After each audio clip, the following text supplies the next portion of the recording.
एक साधा प्रश्न, जर पीएम किसान योजनेचे पैसे, नमो शेतकरी योजनेचे 2,000 रुपये अजूनही आले नाहीत, तर नेमकं अडकलंय कुठे? सरकारकडे पैसे नाहीत की अजून काही मोठी प्रक्रिया बाकी आहे? शेवटी मी सांगणार आहे की हप्ता कधी येण्याची शक्यता आहे, हप्ता कधी येऊ शकतो आणि किती रुपये मिळणार आहेत. त्यामुळे व्हिडिओ शेवटपर्यंत नक्की पहा. सध्या अनेक शेतकऱ्यांच्या मनामध्ये एकच संभ्रम आहे. सोशल मीडियावर रोज नवीन तारीख फिरते, पण दुसऱ्या दिवशी तीच तारीख खोटी ठरते.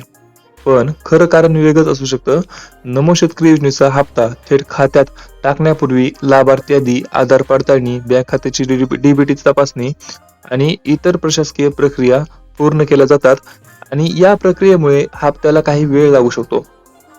म्हणूनच कोणताही मेसेज किंवा व्हायरल पोस्ट पाहून आनंदी किंवा निराश होऊ नका. अधिकृत घोषणा झाल्यावरच अंतिम तारीख निश्चित होते. आता सर्वात महत्वाची माहिती, पैसे कधी येणार? तर सध्या सरकारकडून हप्त्याची अधिकृत तारीख जाहीर करण्यात आली नाही. मात्र सुरू असलेल्या प्रक्रियेनंतर लवकरच हप्त्याबाबत घोषणा होण्याची शक्यता व्यक्त केली जात आहे. आणि किती पैसे येणार? तर पात्र शेतकऱ्यांच्या खात्यामध्ये 2,000 रुपये नमो शेतकरी योजनेअंतर्गत जमा केले जाणार आहेत. तुमचं ई-केवायसी, आधार, बँक लिंक आणि डीबीटी सक्रिय आहे का, हे एकदा नक्की तपासा. कारण हप्ता मंजूर झाला तरी या गोष्टीमध्ये अडचण असेल तर पैसे उशिरा मिळू शकतात.